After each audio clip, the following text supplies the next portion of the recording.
예, 여러분 많이 힘드시죠? 하루 종일 이렇게 강의 들으시고 찬양하시고 고등학교 졸업 이후에 이런 시간 갖기 쉽지 않은데 예, 이렇게 기쁜 마음으로 또 기쁜 모습으로 이런 빡빡한 일정들을 소화해내는 것 자체가 은총이라고 생각됩니다. 자, 우리 함께 기도하겠습니다. 성부와 성자와 성령의 이름으로. 주님, 우리가 더 주님께 나아가길 원합니다. 주님께 더 완전하게 일치하기를 원합니다. 그렇지만 잘 안 되는 부분들이 많이 있습니다. 주님, 오늘 그 안 되는 부분들을 우리가 찾아내고 또 그런 부분들을 극복하고 넘어설 수 있는 은총을 허락하소서. 우리 주 그리스도를 통하여 비나이다. 성부와 성자와 성령의 이름으로 아멘. 자, 우리는 잘 살길 원합니다. 여러분도 잘 살길 원하시죠? 네. 더 거룩하게, 더 선하게 살길 원하시죠? 네. 그런데 이제 그렇게 살겠다고 결심하고 하루를 시작하고 나서 저녁에 마무리할 때 보면 어떠세요? 오늘 하루 정말 만족스럽다, 이런 마음을 갖기가 쉽지 않죠? 오늘 또 넘어졌구나, 또 오늘 내가 조금 절제했어야 되는데, 참았어야 되는데, 이런 아쉬움을 갖습니다. 그러면 왜 우리는 더 좀 잘하려고 하는데 우리는 그게 왜 잘 안 되죠? 우리는 세례를 통해서 죄를 용서받았습니다. 그러나 죄를 용서받았지만 하느님의 자녀가 되었고 성령의 도움을 받고 있지만, 그러나 죄를 용서받았다고 죄에 대한 성향까지 용서받은 것은 아니에요. 예를 들면 어떤 사람이 난폭운전으로 교도소에 들어갔습니다. 그런데 8.15 광복절 특사로, 대통령 특사로 풀려났어요. 그러니까 난폭운전을 해서 생긴 벌은 다 해결됐죠? 그렇지만 벌은 해결됐지만 그 양반이 또 운전대를 잡으면 또 어떻겠어요? 난폭운전을 해요. 대통령 특사를 받았다고 해서 난폭운전을 하는 성향까지 해결된 것은 아니죠. 그러니까 이제 이 성향을 해결하지 않으면 우리는 계속 그런 죄의 반복에 넘어갑니다. 그러면 우리가 집착을 버려야 한다고 하면서 이 집착을 놓기가 어려워요. 여러분, 주먹원숭이라고 들어보셨습니까? 네. 이 아프리카에 주먹원숭이라고 사는데, 이 원숭이는 특징을 한 번 잡으면 안 놔요. 이 원숭이를 잡는 방법은 나무에다가 이렇게 손 하나 간신히 들어갈 만큼 구멍을 파고 그 안에다가 바나나를 넣는 거예요. 그러면 이게 뭐 이렇게 맛있는 냄새가 나냐? 여기 바나나 있네? 이렇게 콱 잡아줘. 그죠? 야, 오늘 운수 대통이다. 그리고 빼면 이게 안 빼지네. 왜 안 빠지지? 안 빠지지? 그러면 이제 저쪽에 포수가 원숭이를 잡으러 와요. 그럼 도망가야 되는데 이게 손이 빠져야 도망가죠? 어떻게 하면 손을 뺄 수 있죠? 놓으면 빠지는데, 이 원숭이는 놓는 것에 이게 숙달이 안 돼 있어서 이게 안 빠진다고 이렇게 하다가 원숭이한테 잡혀 들어가요. 어쩌면 이런 모습이 우리들의 모습이 아닌가 생각됩니다. 일본에 실제로 이런 행사가 있었어요. 여러분, 아기들이 태어나서 막 걷기 시작한 때 몇 개월쯤 되면 걷죠? 기기 시작하죠? 한 5개월, 4개월, 그죠? 막 기기 시작하는 아이들을 데리고 엄마가 데리고 와서 요 10m 정도 앞에 아기를 세워놓고 엄마가 이렇게 앉아요. 그래가지고 아기야, 엄마한테 그러면 아기가 기어오는 거예요. 이렇게 기어오는데 1분이면 오는데 딱 시간을 5분을 주는 거예요. 아기가 10m 앞에서 엄마한테 1분이면 기어올 수 있는 거리를 5분 안에 도착하면 우리나라 돈으로 1,000만 원을 주는 프로그램이에요. 그러니까 이제 엄마가 아기를 데리고 오죠. 아기를 딱 세워놓고 자, 시작. 엄마, 아빠. 그럼 아기가 막 엄마 오는 거예요. 오는데 요 옆에 이 청룡열차를 이렇게 왱 돌아가는 청룡열차. 그러면 아기가 엄마 오다가 열차 보고 야 이게 무슨 소리냐? 열차한테 가는 거예요. 그 열차한테 가. 그러면 이제 엄마가 막 삼시가 그러면 아기가 청룡열차에 정신 팔려 있다가 끝나는 아기도 있고, 이 엄마의 애절한 소리를 듣고 진짜 내가 엄마가 저기 있구나. 그 엄마가 봐요 이렇게. 그러면 이쪽에 곰돌이 인형을 쫙 놔요. 그래서 곰돌이 인형들이 막 뚜뚜뚜뚜뚜뚜. 그러면 아기가 오다가 또 어디로 가겠어요? 그래가지고 여지껏 1,000만 원을 타간 아기가 한 명도 없대요. 어쩌면 우리는 하느님을 향해 나아가다가 자꾸 어디로 빠지죠? 이게 자꾸 이렇게 하느님 아닌 것에, 세상 것에 자꾸 우리 마음을 빼앗기곤 합니다. 그래서 우리는 죄를 짓게 되죠. 그러나 하느님께서는 이 죄를 용서해 주십니다. 우리는 세례를 받았고 은총 생활을 하고 있죠. 하느님의 생명을, 세례를 받은 사람들의 특권은 뭐죠? 하늘나라의 은총 서비스를 받을 수 있다 없다? 우리는 은총 서비스를 받을 수 있는 사람이에요. 그래서 비록 우리의 본성의 타락으로 자꾸 죄를 져도 그 죄를 회복할 수 있는, 그 죄를 탕감받을 수 있는 은총을 서비스 받습니다. 이게 구약시대부터 계속 하느님께서는 죄 지은 인간들을 용서해 주셨는데 그 결정판이 어디에서 드러났죠? 예수님에게서 드러났습니다. 예수님 십자가에 이렇게 매달아 놓고 조롱하고 모욕하는 사람들을 위해 예수님 뭐라고 말씀하시죠? 아버지, 이 사람들을 용서하여 주십시오. 이 사람들은 지금 자기들이 무슨 짓을 하고 있는지 모릅니다. 원수를 사랑하라고 말씀하신 예수님은 말로만 그친 게 아니라 실제로 당신을 못 박은 그 사람들을 용서하셨습니다. 그리고 지금도 당신의 그리스도인이라고 하면서, 당신의 자녀라고 하면서 끊임없이 당신 말씀을 거스리고 어기는 당신의 자녀들을 용서해 주십니다. 예수님은 아셨어요. 예수님은 나는 예수님을 위해 목숨을 바치겠습니다, 이렇게 결심하고 시작한 당신 제자들이 얼마나 나약하게 무너질지 알았어요. 베드로가 예수님, 너희들은 나를 배반할 것이다. 예수님, 다른 사람은 배반해도 저는 배반하지 않겠습니다. 그러자 예수님 뭐라고 말씀하시죠? 너는 오늘 밤 나를 3번이나 모른다고 할 것이다.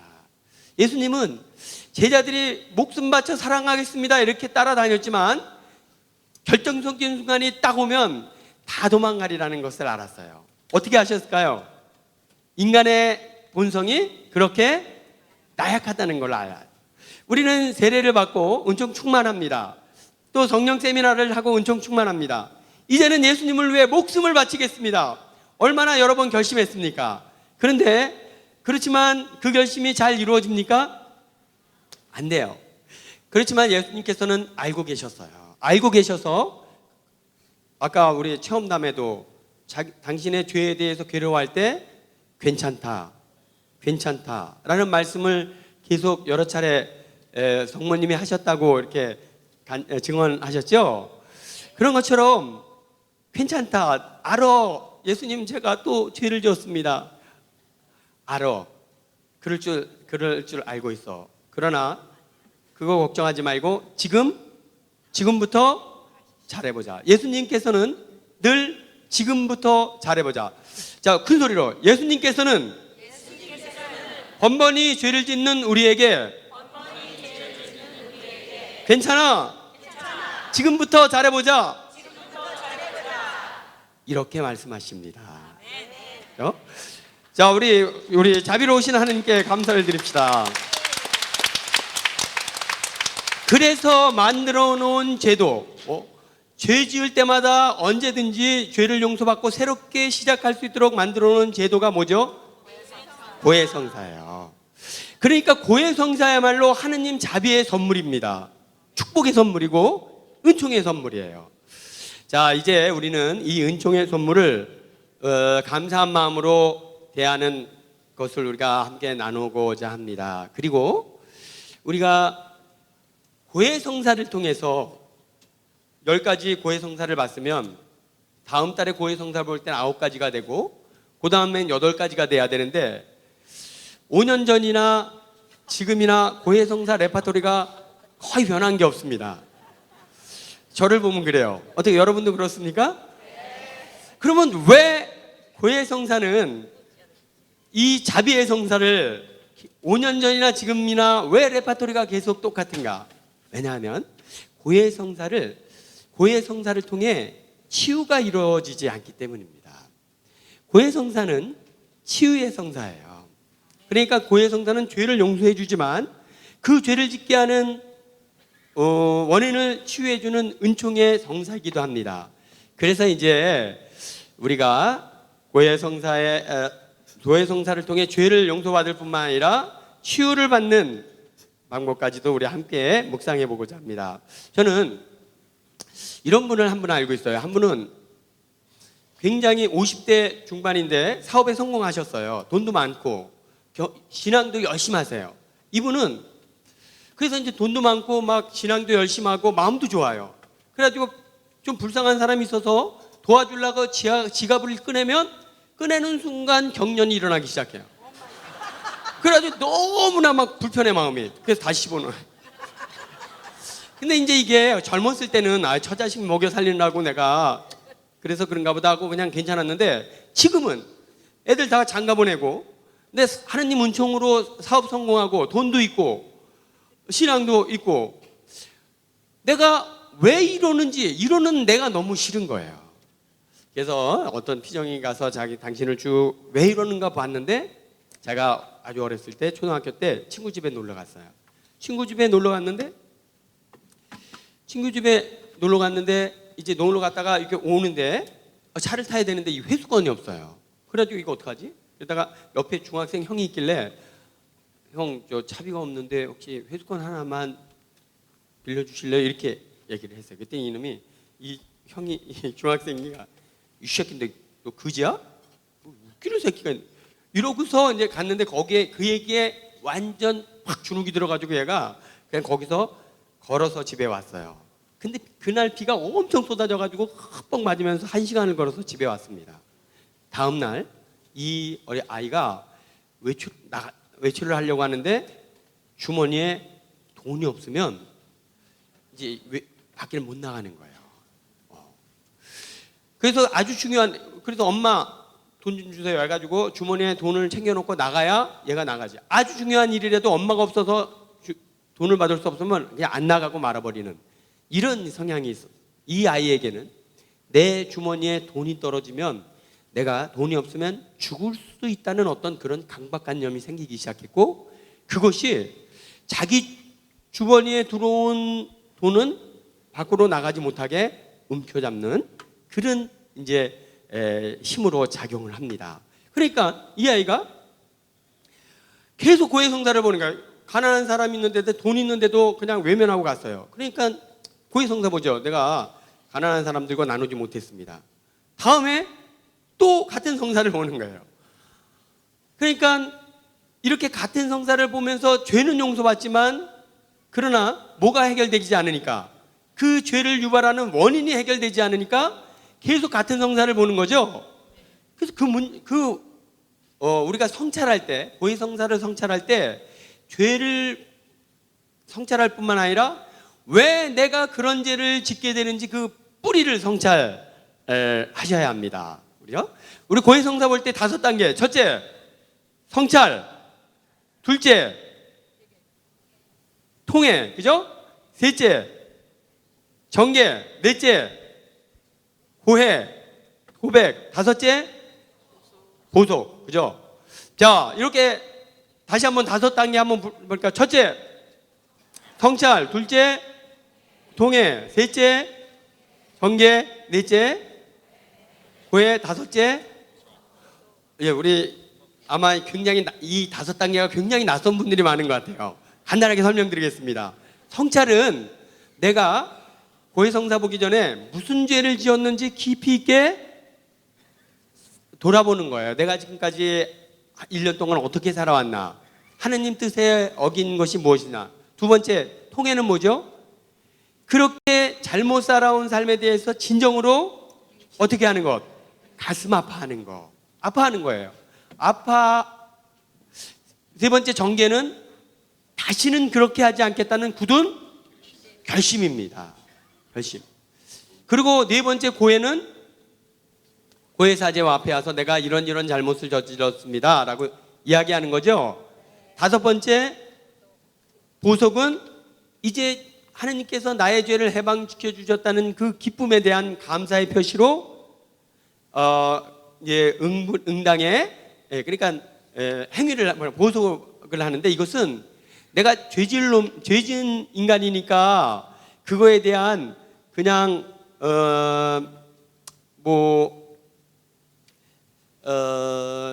좀 부정적인 의미가 아니고 그냥 나의 죄를 용서해 주신 하느님께 대한 감사의 마음으로 우리가 보석을 해야 한다. 그래서 우리가 이제 성찰을 할 때는 죄만 성찰하는 게 아니라 모두 보자, 죄를 짓게 하는 뿌리를 봐야 합니다. 이제 한 친구가 표정 중에 한 학생이 지금 나이가 꽤 됐었죠. 자기는 아버지가 너무 싫어. 그 아버지는 굉장히 이 아들을 잘해주고 용돈도 많이 주고 많이 하는데 아들은 아버지가 무조건 싫어요. 그래가지고 그냥 아버지가 좀 얘기 좀 오려고 그러면 그냥 됐어요. 그래서 이제 엄마한테도 혼나고 고모들 이모들한테 다 혼나는 거야. 아버지 이렇게 좋은 아버지가 님 친구 중에 이렇게 좋은 아버지 있냐? 이렇게 좋은 아버지한테 너 왜 그렇게 쌀쌀맞게 돼? 근데 자도 왜 그런지 모르겠어요. 이렇게 아버지가 잘해주는데도 아버지가 싫어. 그래서 어느 날 자기가 이제 피정을 하는데 기도 중에 툇마루에 갓난 아기가 누워있고 아버지가 보고 있어요. 그런데 갑자기 폭격이 시작된 거예요. 폭격이 시작돼서 이 아버지가 혼비백산에서 광으로 숨는 그런 장면이 보여졌어요. 그래가지고 이 아이가 자기 아버지한테 부모님한테 그런 얘기를 해요. 내 기도 피정 중에 이런 모습이 보였다. 그랬더니 아버지가 눈물을 쫙 흘리면서 이제 그런 얘기를 해주는 거예요.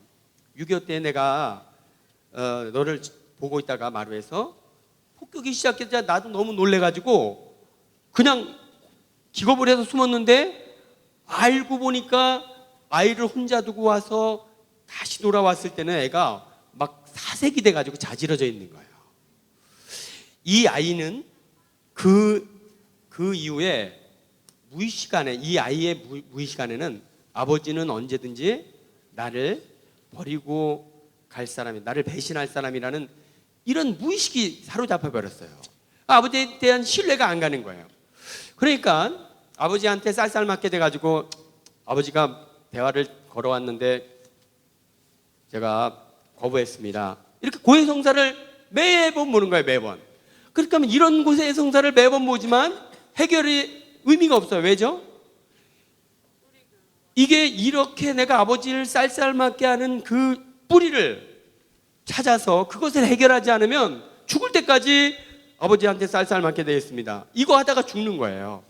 그러니까 하느님께서 죄를 용서해 주셔서 감사하긴 하지만 만약 이런 상태가 죽을 때까지 된다면 안타까운 일이죠. 그러니까 우리가 죄를 성찰할 때, 고해성사 성찰할 때 뿌리를 봐야 한다. 한 자매님은 너무나 자존감이 없어요. 너무나 자존감이 없어가지고 그냥 쉽게 상처받고, 누가 조금만 뭐라 그러면 쉽게 상처받아. 그리고 자기가 자기를 생각해도 너무나 그냥 자존감이 없어요. 그래도 자기가 그래가지고 너무 막 상처받고 막 자살할 충동을 굉장히 자주 느끼고, 나 같은 게 살아서 뭐하나, 이런 자살 충동을 많이 느끼고 그래요. 그래서 이제 고해성사 볼 때 뭐 자살하려는 마음을 가졌습니다. 뭐 엄마 별거 한 친구들이 별거 하는 얘기에 그냥 괜히 화내고 우울해했습니다. 이런 고해성사를 보죠. 매번 보죠.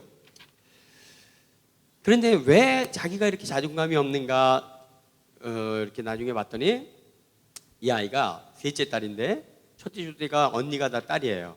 그래서 딸이라는 것이 딱 판명되면서 엄마가 낙태를 고민해요. 할머니가 낙태하라고. 야, 딸이니까 낙태하고 다시 애 가지라고.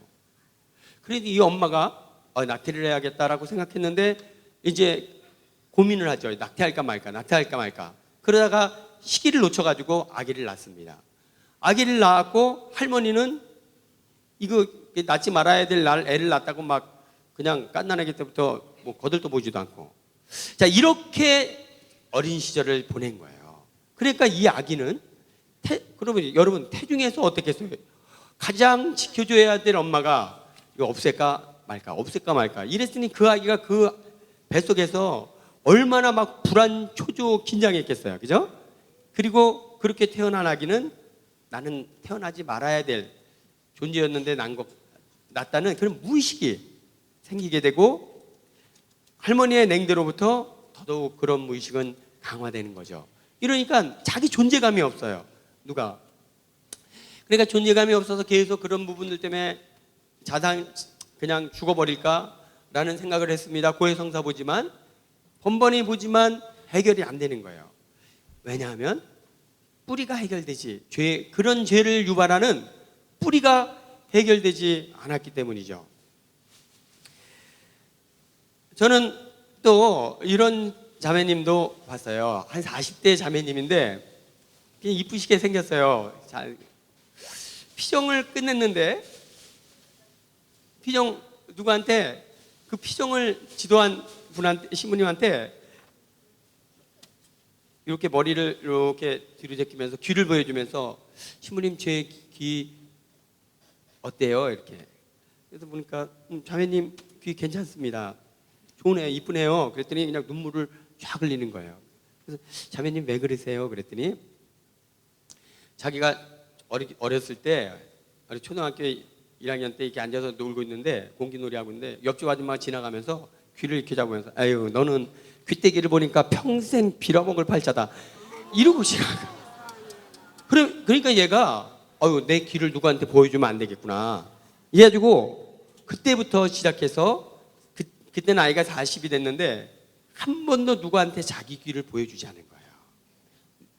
그러니까 그런데 이제 그 피정이 거짓 메시지로부터 자유로워지자라는 메시지였고 그런 피정이었고 그래서 이제 강의를 듣고 용기를 내서 이 자매님이 그 피정 지도한 분한테 자기 귀를 보여준 거예요. 아무 문제 없었는데 이 귀 때문에 나는 불행해질 수 있다. 이 귀를 누구에게 보여주면 나는 구박받을 수 있다. 이런 어떤 강박관념이 생기기 시작하면서 계속 그러니까 누가 뭐 하다 보면 머리를 칠 수도 있잖아요. 그죠? 난리가 나는 거예요. 그냥 막 상심지를 쓰고. 그러니까 머리 친 거 갖고 친구 욕했습니다. 머리 친 거 갖고 싸웠습니다. 이런 거를 그냥 중학교 때부터 계속 고해성사를 보는 거예요. 계속 고해. 그렇지만 그 뿌리가 해결되지 않으니까 계속 보는 거죠. 저는 얼마 전에 이렇게 신부들 피정을 하는데 좀 오래됐죠. 이분이 수도회 신부님이셨어요. 수도회 신부님이셨는데 자기 체험을 이제 나눈 거예요. 당신은 이제 본당 신부할 때 본당 신부를 하는데 굉장히 성격이 좋아 보이는 분이셨어요. 신부님이 굉장히 체격도 좋고 외모도 잘생겼고 굉장히 잘생겼고 뭐 저만큼 생겼죠. 예, 아유. 아유, 예, 또 이렇게 웃자고 드린 말씀에 박수까지 쳐주시니. 그래 이제 이 신부님은 본당에 가서 사목을 하는데 다른 다 이렇게 열심히 하니까 다 좋은데 그때 빈첸시오가 한 달에 한 번씩 그 김치를 만들어서 가난한 사람들에게 주는 일을 했어요. 김치 만드는 날은 점심을 해서 이제 같이 먹고 이렇게 하는데, 본당에서 이제 점심을 같이 먹을 때 본당 신부님은 오시라고 해서 같이 먹죠. 그런데 본당 신부님이 이렇게 이제 김치 하는데 오면 꼭 신부님이 까칠하게 막 지적을 하는 거야. 야, 뭐 이렇게 지저분하게 해놓고 있어요. 그거 좀 시끄럽게 떠들지 말고 조용히 하세요. 막. 다른 단체에서는 안 그러는데, 또 빈첸시오가 쓰레기 정리나 뭐 이런 거 할 때는 안 그러는데, 꼭 김치 할 때 오면 까칠하게 해가지고 막 자매님들 울리고 막 그냥 그만두게 하고 막 이렇게 하는 거야. 그래서 당신도 왜 그런지 몰랐다. 근데 이제 당신이 이렇게 쭉 자기 어릴 때를 쭉 이렇게 돌아보면서, 자기가 아주 어렸을 때, 초등학교 때 자전거를 사달라고 그래서 엄마가 자전거를 사줬어요. 그 자전거를 이제 엄마가 태워주고 이랬는데, 그날 김장하는 날인데, 김장하는 날 동네 아줌마들 다 와서 엄마 나 자전거 타고 싶어. 근데 이제 엄마가 데리고 나갈 수 없으니까, 지금 엄마 못 나가니까 그냥 집에서 놀아. 텔레비 보고 놀아. 엄마 나 나가고 싶어. 막 그냥 자꾸 우니까, 그래 그러면 멀리 나가지 말고 여기 문 앞에서 놀다가 빨리 들어와. 이게 나가지고 김치를 막 하는데, 엄마 자전거 잊어먹었어. 자전거를 잊어먹고 들어온 거예요. 엄마가 너무 화가 좀 나가지고 그냥, 그러니까 나가지 말라고 그랬지. 그러고 뺨을 딱 줬는데, 그때 빨간 고무장갑을 끼고 김치를 버무리고, 그래가지고 그냥 그 장갑을 한 대만 하는데 막 고춧가루가 눈에 들어가고 아프고 막 너무 죽겠는 거예요. 그때부터 이 아이가 그래 이제 그러고 나서 들어갔는데, 그래 학교 갔다 왔냐? 그래 수고해서 이렇게 가려고 그러는데, 엄마가 설거지 하다가 빨간 고무장갑을 끼고 있으면 안 가는 거예요. 왠지 가고 싶지가 않은 거예요. 그래가지고 엄마가 빨간 장갑만 끼고 있으면 거기 안 가고 그냥 엄마 멀어지고. 근데 이제 이게 고착화되니까 엄마뿐만 아니라 옆집 아줌마가 빨간 장갑 껴도 이제 이게 막 불안한 거예요. 불편하고. 그러니 김치를 한다고 빈첸시오 자매님 10명이서 빨간 장갑을 끼고 버무리고 있으니 막 불안한 거예요. 자기도 왜 불안한지는 모르지만 막 불안한 거예요. 왜냐하면 언제 저 빨간 장갑이 내 뺨싸기를 때릴지 모른다는 그런 무의식이 사로잡혀 있습니다. 그러니까 이 신부님도 오늘 김치 뭐 고해성사 볼 때 늘 봤겠죠. 오늘 빈첸시오 양념 버무리는데 너무 떠들지 말라고 소리쳐가지고 그냥 고생하는 자매님들 마음 상했습니다. 뭐 이렇게 저렇게 계속 고해성사는 보지만 이게 해결이 안 되는 거예요. 나중에 이제 신부님이 그런 당신 체험담을 얘기하는 거예요. 내가 왜 그랬는지 그 원인을 그때 맞은 것 때문에 그렇게 원인이 된 것 같다. 우리는 이렇게 어렸을 때의 어떤 부정적인 경험들이 지금 죄의 행위로 드러나는 것이 참 많이 있습니다. 그러니까 죄를 지었습니다라고 고백하는 것도 중요하지만 그 뿌리가 해결되지 않으면 의미가 없다는 거예요. 그러니까 여러분들이 성찰을 할 때는 죄를 볼 뿐만 아니라 그 죄를 유발하게 하는 뿌리도 봐야 돼요. 심지어는 보세요. 아기가 태중에 있을 때 받았던 영향에서도 벌써 이렇게 그 자신의 행위에 영향을 받잖아요. 그죠? 그러니까 자기가 하는 행위가 왜 내 원인이 뭔지 자기도 모를 수 있어요. 어떤 때는 좀 하나님께서 은총을 주셔야 알아차릴 수 있는 부분들이 있죠. 그렇지만 우리는 반복되는 죄를 유발하게 하는 그 뿌리를 깊이 있게 찾아보는 것은 굉장히 중요합니다. 그래서 고해성사 첫 번째 성찰은 내가 무슨 죄를 지었나 뿐만 아니라 이 죄의 뿌리가 왜 내가 이런 죄를 계속 짓는가, 그 뿌리를 찾는 것이 중요하다. 그죠? 자, 그러니까 성찰을 할 때, 우리 성찰을 할 때는, 큰 소리로 같이 해볼까요? 성찰을 할 때는 죄뿐만 아니라 죄의 뿌리까지 찾아봅시다. 이게 성찰이에요. 자, 그렇게 하시기 바랍니다. 두 번째, 이제 통회를 해야겠죠? 가슴 아파야 돼요. 뭘 가슴 아파야 되죠? 죄에 대해서 가슴 아파해야 되는데 보통 가슴 아파하는 것은 내가 자꾸 죄를 지어가지고 사람들로부터 손가락질 당하는 것을 가슴 아파해요. 그 두 번째 가슴 아파하는 것은 내 죄 때문에 상대방이 힘들어하는 것을 가슴 아파하고, 요거는 표면적인 통해예요. 진짜 우리가 아파해야 될 것은 무엇이죠? 우리 안에 계신 예수 그리스도의 슬픔을 우리가 아파해야 한다. 예를 들면 인색함이에요. 그죠? 그 가난한 사람이 있어요. 내가 인색해 도와줘야 되는데 인색함 때문에 도와주지 않고 그냥 갔습니다. 그냥 갔으면 그러면 누가 슬퍼할까요? 일단은 그 친구가 좀 바꿈을 물으니까 힘들겠죠. 두 번째는 그 친구 안에 계신 그리스도께서 안타까워하시겠죠. 왜 안타까워하시죠? 그 안에 있는 그리스도께서는 그 친구가 좀 이 식사 문제가 해결돼서 오늘 저녁 잘 먹기를 바라실 텐데 문제 해결이 되니까 예수님이 슬프실 거예요. 그래서 우리는 나의 죄로 말미암아 고통받는 이웃의 아픔뿐만 아니라 그의 아픔 때문에 슬퍼하시는 예수님의 고통까지도 우리가 슬퍼할 수 있을 때 깊이 있는 통해가 이루어질 것입니다. 우리의 죄는 내가 너에게 지은 죄는 너와 나의 사이를 갈라놓습니다. 그게 아담과 하와의 죄죠. 아담과 하와가 죄로 말미암아 하느님의 관계가 단절되니까 이어서 바로 드러나는 도미노 현상이 어떤 현상이죠? 하느님과 인간의 사이가 단절되니까 인간과 인간의 사이도 단절되더라. 아담과 하와가 서로 살라고 막 짓밟고 올라가죠. 그러다 그 자식들은 어떻습니까? 카인이 아벨을 죽여버려요. 시기 질투해서. 자, 이렇게 하느님과 인간과의 단절은 인간과 인간의 단절을 가져옵니다. 그러면 역으로 인간과 인간의 단절은 또 무엇을 가져온다?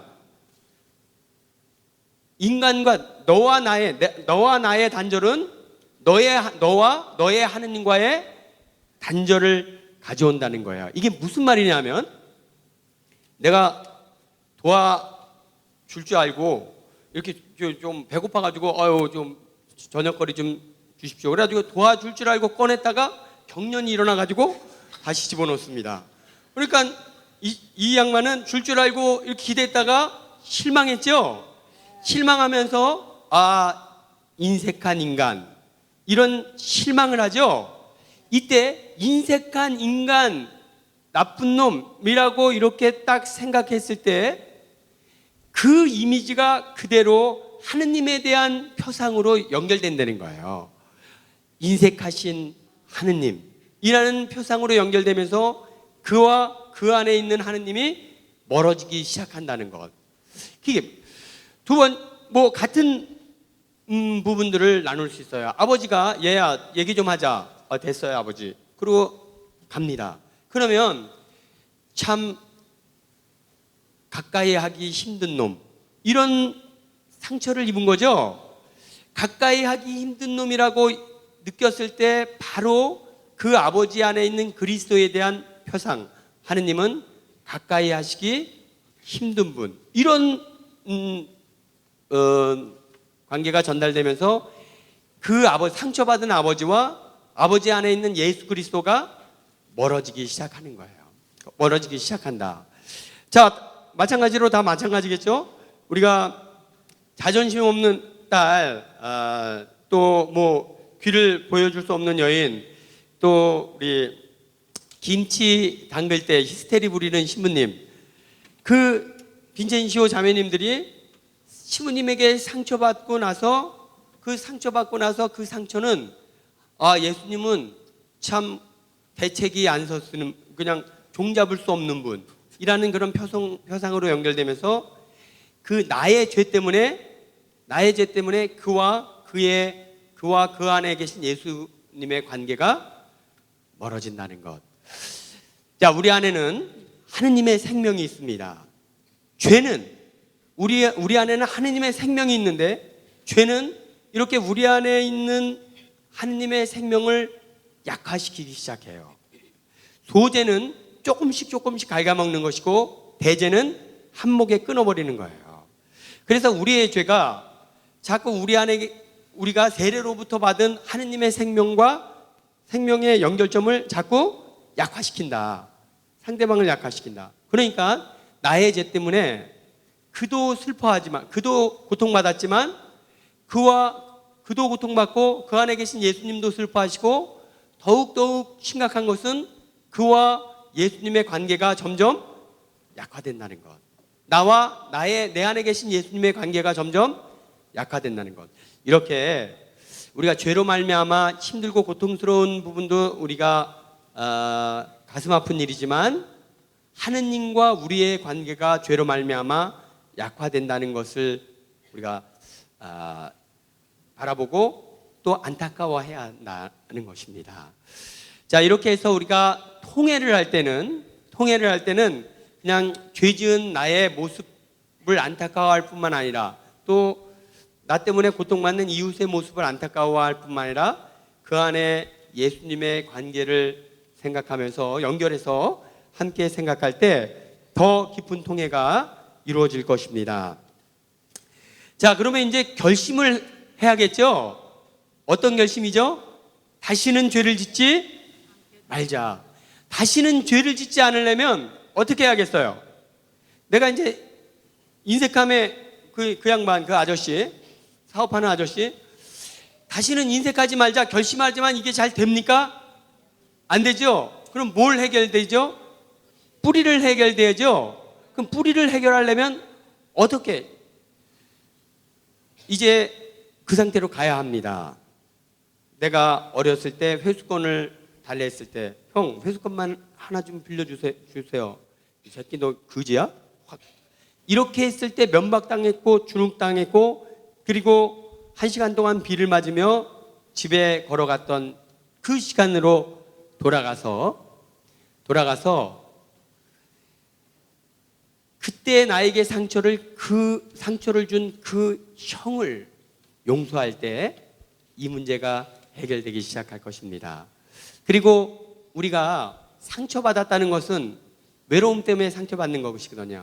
아무도 내 편은 없었다. 그 형이 나를 그렇게 면박 줄 때 나를 편들어주는 사람이 아무도 없었다는 그 외로움 때문에 우리는 더 상처받는 것이거든요. 그런데 정말 아무도 없었을까요? 누가 있었죠? 그 형이 나를 그렇게 면박 줄 때 나와 함께 계신 분이 계세요. 예수 그리스도. 그래서 나 혼자 정말 그 고통을, 그 아픔을 비를 맞으며 1시간 동안 그냥 그렇게 절박한 마음으로 걸어갈 때 나는 혼자라고 생각했지만 그 시간에 예수님이 함께 계셨다는 확신은 그 형을 용서해주는 힘이 됩니다. 그리고 그 상처를 치유해주는 힘이 됩니다. 자, 이렇게 해서 우리는 그를 용서할 수 있고 또 하나는 우리가 그 형 때문에 내가 인색한 마음이 생겨서 이렇게 번번이 죄를 졌습니다. 내가 인색한 마음이 생겨다 보니까 나에게 어떤 성향이 생겼냐면 잘 살아야 된다. 부자가 돼야 된다. 그러려면 근검절약해야 된다. 그래가지고 이 양반이 지금 뭐가 됐죠? 사장님이 됐어요.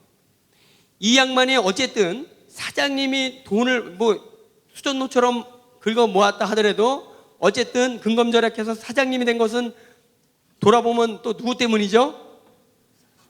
나에게 그런 상처를 준 그 형 때문에 이런 열강이. 그러니까 그 상처가 내 인생에 전부 다 마이너스만 있는 것은 아니라는 거예요. 어떤 상처도, 어떤 일도 하느님께서는 모든 것을 합하여 무엇을 이룬다? 선을 이룹니다. 그러니까 그것은 분명히 죄고 악이고 그렇지만 그래서 그것이 내 삶에 걸림돌이 된 것이 많지만 그 일 때문에 좋은 선의 열매도 있으니까 한번 찾아보자는 거예요.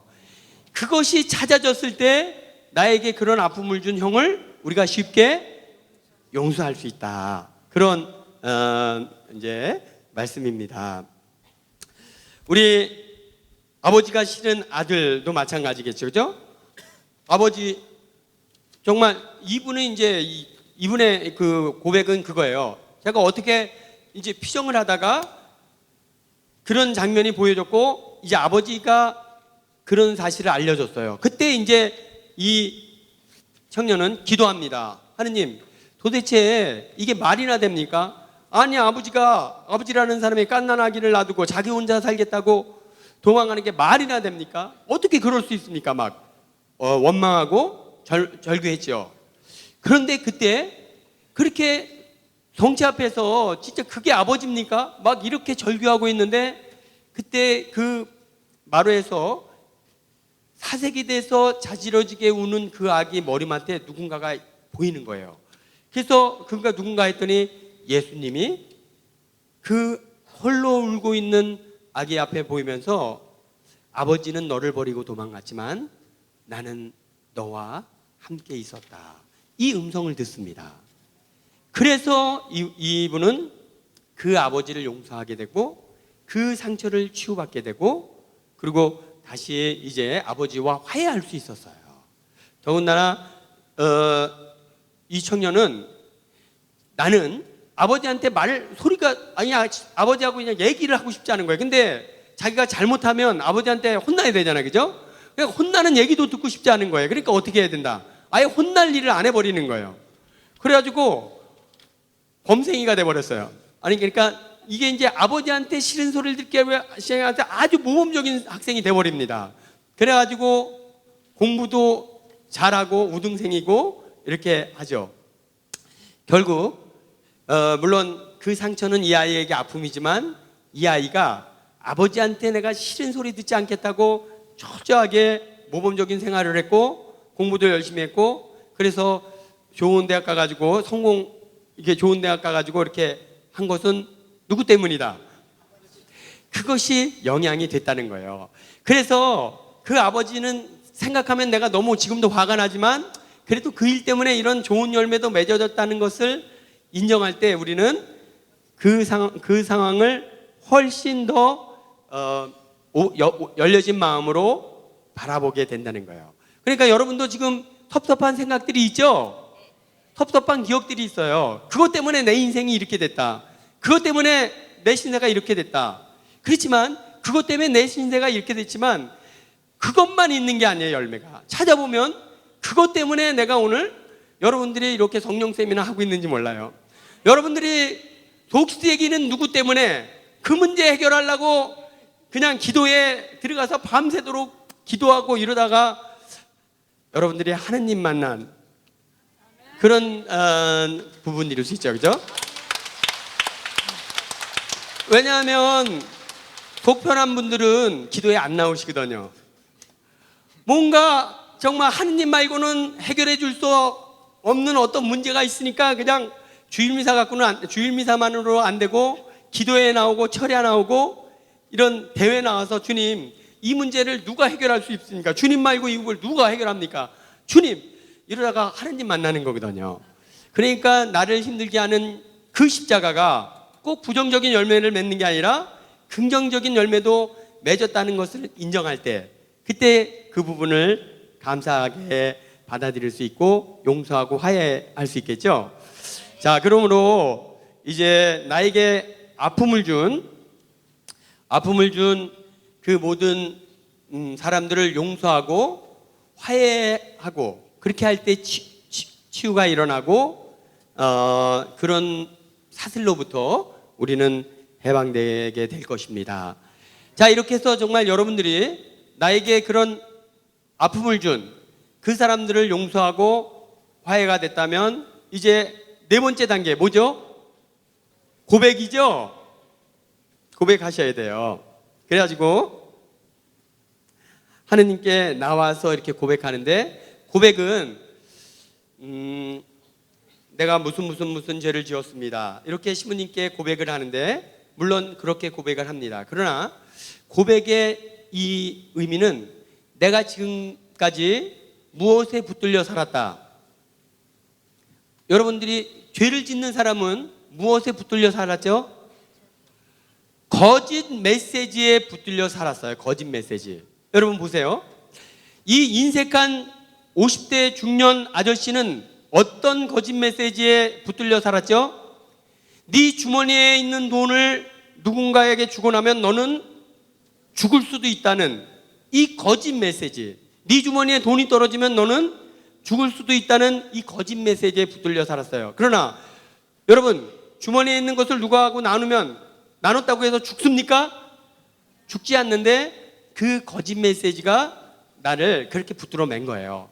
그러니까 고백할 때 그 거짓 메시지에 살았던 것을 고백하고, 그리고 이제 다시는 그 거짓 메시지에 붙들려 살지 않고 무엇에 따라?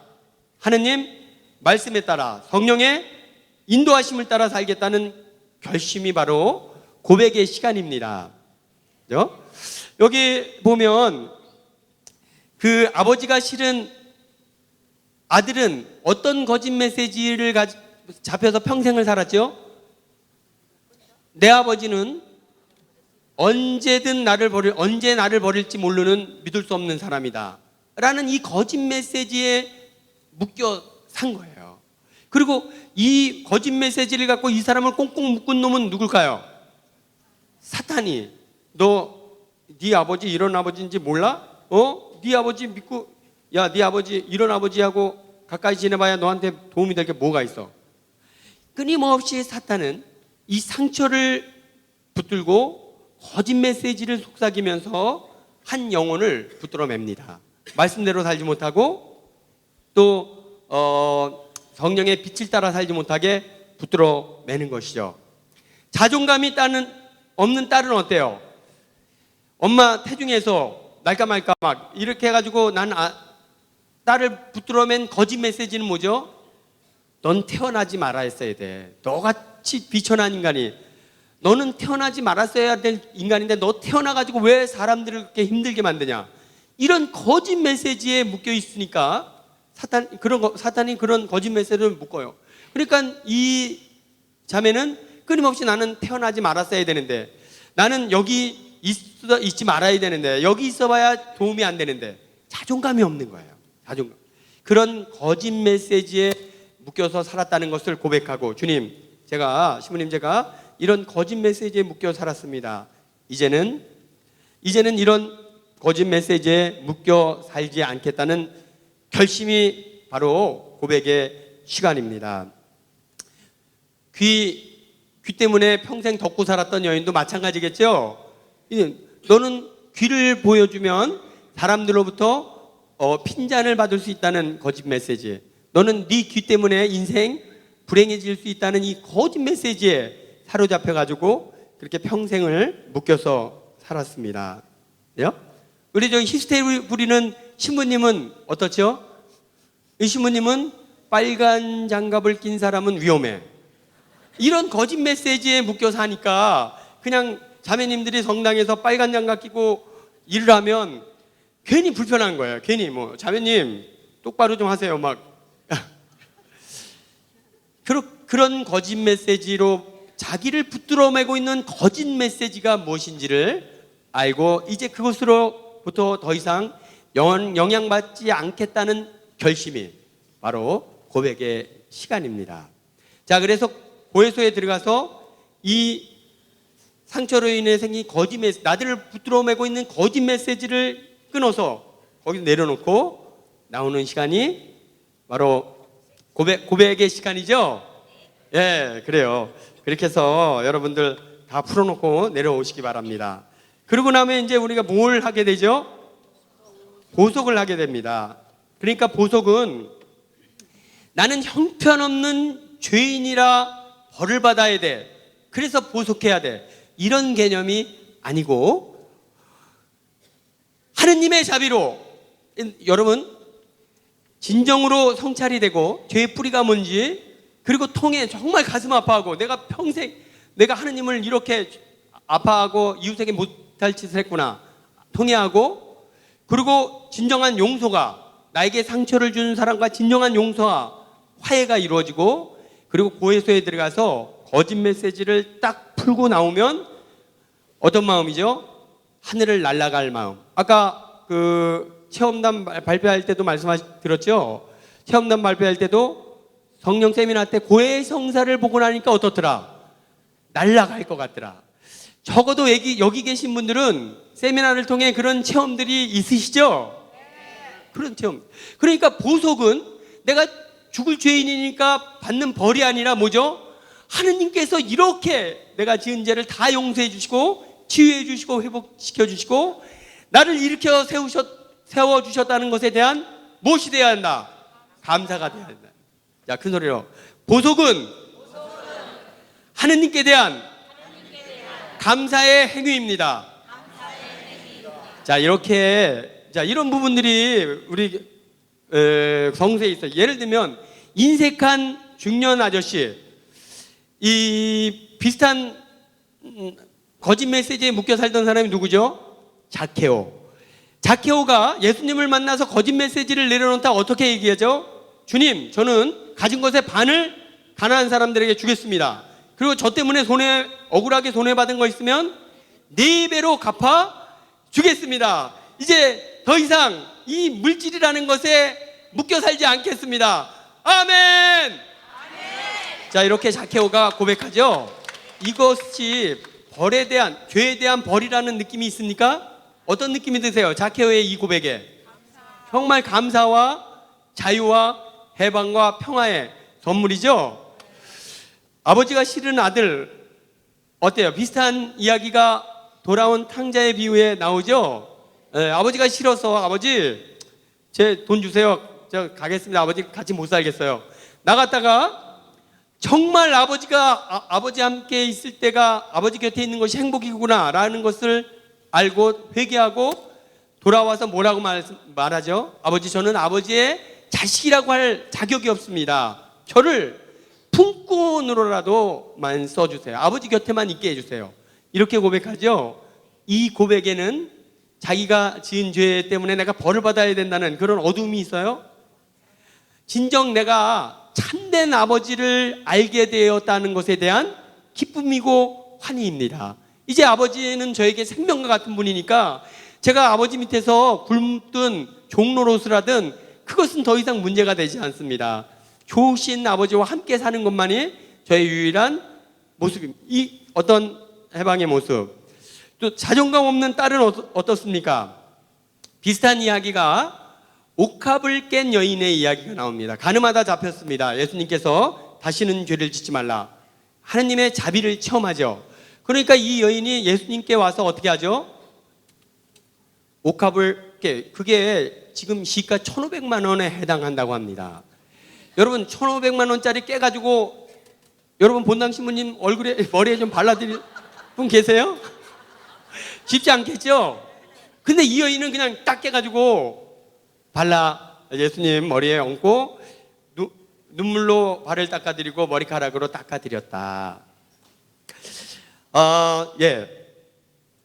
이제는 더 이상 이 여인은 남들 앞에 있는 데서 주변 머리가 없는 여인이었습니다.